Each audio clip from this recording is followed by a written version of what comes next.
Alright, what's going on, guys? This very well may be the last of these discoveries videos, because now that the game has been out for a while, a lot of the things that can appeal to the mass of the player base, a lot of the surface level gameplay discoveries have already been found. And my goal with these videos is to show you something that you probably didn't know. And so as time goes on, those types of discoveries are going to become more and more obscure. But that doesn't mean I don't have some good stuff for you today. So do me a favor and hit that subscribe button if I show you something that you didn't know. And with that out of the way, let's get into it. First up on the list today, we have one of those surface level gameplay discoveries that a lot of you may have known about, but I personally didn't, and now I kind of feel like an idiot. Because at the time of recording this, a new update had just come out for Elden Ring that fixes the issue that we're about to talk about. Because did you know that the map around the Divine Tower of Liurnia in Jarburg is actually wrong? Or at least was wrong until about a few hours ago, because it depicted a road and a path down to Jarburg that straight up did not exist. According to the map prior to the update, the little dirt road past the left side of the study hall stretches all the way down to Jarburg. However, as you can clearly see, there is no such road here. Now, I gotta be honest with you guys, during my first playthrough, I saw this road on the map and I spent like 30 minutes trying to find it. Now, I really didn't think the map was just wrong and I thought I was just being stupid and didn't see it. But sure enough, that road just did not exist. But thankfully, with this new update, now when you check the map, it is updated accordingly and properly shows the gap between the cliffs there. Up next, did you know that the Black Knife Assassins can trace their origin to Greek mythology? The Black Knife Assassins were the mysterious party who killed Godwin the Golden on the night of the Black Knives. We don't have an exact number of how many assassins there were, however we do know of two that are uniquely named, those being Tish and Alecto, with Alecto being the ringleader of the group. But when you start to research those names, things get a little bit interesting,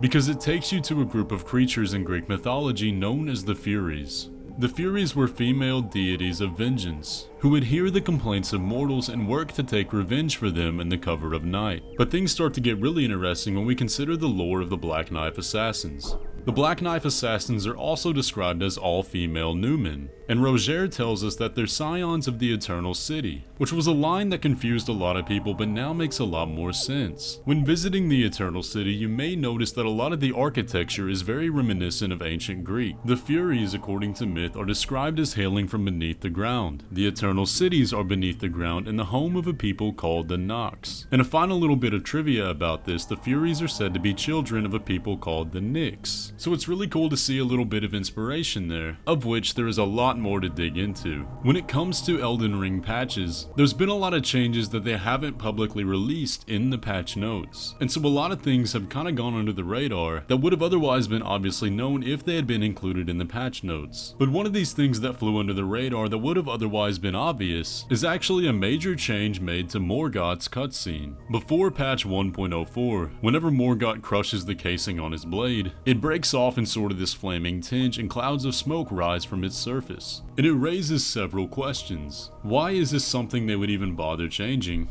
And what are the implications of flame being something associated with Morgott? And there may be a practical reason for this. Morgott doesn't actually use any fire attacks in the first phase of his fight. So perhaps this change was made not to lead people in the wrong direction and get them to expect some fire when there isn't going to be any. But we also have some reasoning within the lore of why this might be. It's no secret that Morgott is wholly devoted to the Golden Order. So much so that he forsakes his omen blood, sealing it away with the power of the blood flame. However, the power of flame is something seen as heretical to the Golden Order, which explains why he only uses it as a last-ditch effort in the second phase of the fight. So perhaps this change does make a little bit more sense on the lore side, or maybe they just wanted to subvert the player's expectation and let the flame be a surprise in that second phase. But let me know what you think down below. This next discovery comes from Crunchy, who makes some absolutely fantastic lore videos. Definitely go check his channel out. But he was perusing the text files of the game and came across something very interesting, which appears to be a cut event with Miriel at the Church of Vows. It looks to be the dialogue of an event where he would give us a unique sword. But let me read this to you real quick. Are you taking the sword with you? Oh, fear not, I don't wish to chide you. Clearly you are no conniving thief. The sword is telling us something, no doubt. Rather than collect dust in the shadows underground, it yearns to be wielded by your rightful hand. Ah, now I recall. As priest of the Church of Vows, I undo the sword seal and bequeath it unto you. May you hold it high and proud.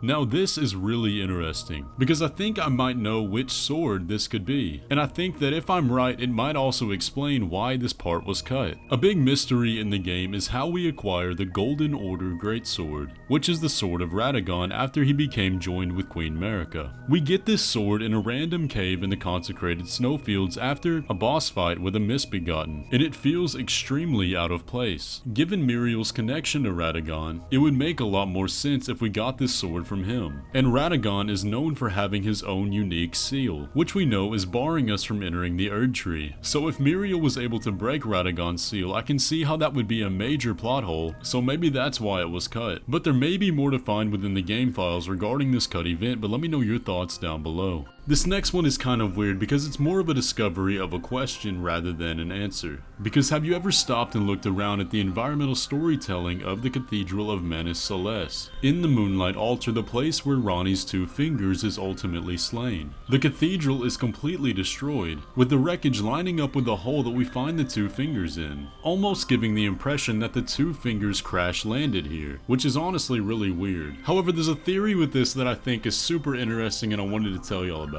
Now, this may not be true, but a lot of people on Reddit were talking about it, and we're gonna run with it for a second. There's a popular theory that when Ranni cast aside her flesh, she also sealed away her great rune on the moon, since there's some lines on the moon that kinda look like a rune. And when she sealed that rune there, her two fingers were also sealed away. However, after defeating Radahn, the stars are set back in motion, and Ranni is able to confront her two fingers when seemingly she wasn't prior to that event. So the theory goes that the reason we find her two fingers deep underground and the cathedral up above is destroyed in the same path, perhaps the two fingers quite literally came down with the stars crash landing into the earth and scattering the starlight shards around everywhere, which we seemingly have no explanation for. So I'm not too sure about that one, but it is a really fun way at potentially explaining away some of the questions we've been having about what's up with the two fingers here. But once again, let me know your thoughts on that. Up next, did you know that much of the game's visual inspiration comes from old paintings by Beksinski? He was a Polish painter known for his Baroque or Gothic style, which I'm sure you'll recognize even if you've never seen some of his paintings, because much of Dark Souls also draws its inspiration from his style. But there are some very notable ones in Elden Ring, which seem to be very direct, such as the Oracle Envoys, with their noticeable white and trumpets. The Lake of Rot seems to take very direct inspiration from this one. One aspect of the games that I never really understood were these giant skeletons on the thrones, but after seeing this painting, it is unmistakable. And the Deathrite birds can credit their inspiration to this painting. His style of painting definitely inspired a lot of the more eldritch stuff we see in video games today and other media. It's got that very twisted and uneasy atmosphere to it, while also creating a sense of solace, or attraction to the weirdness of it, which I can appreciate very much, and definitely sets the mood for these games. Something I've been thinking about a lot lately is the botany of Elden Ring, and so something that intrigued me quite a bit is that the ghosts we find around the world of the commoners also have little phantom mushrooms coming out of the ground around them. And so it got me thinking about what are the significance of the mushrooms we find around Elden Ring.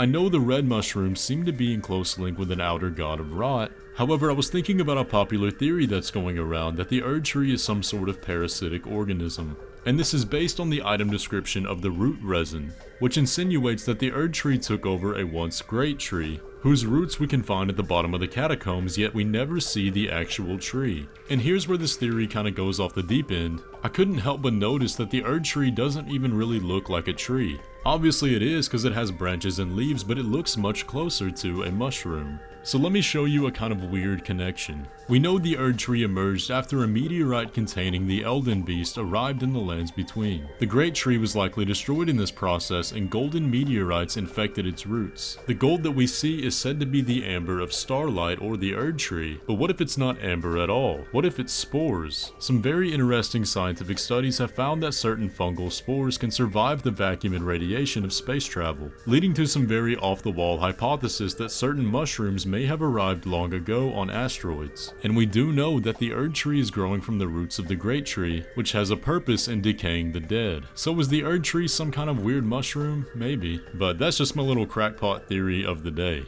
For the final one today, something I've been wanting to mention and get your feedback on, and something to see how far this connection goes, is in the Formless Oedon rune from Bloodborne. Now yes, I know Bloodborne is a completely different game, the lore is not connected whatsoever, and FromSoftware continuously like to reference their past work and reuse themes just like with the centipedes throughout all their games. However, this one really stuck out to me and I wanted to hear y'all's thoughts about it. In Elden Ring, we know Mohg has a strong connection to an outer god called the Formless Mother, and through the communion with that outer god, he's able to channel the powers of blood. And in Bloodborne, Oedon, a great one who is known as formless and only in voice, has an extremely strong connection with the worship and use of blood. And I just couldn't help but see the little golden runes that we see in there look like they could directly fit on the Elden Ring.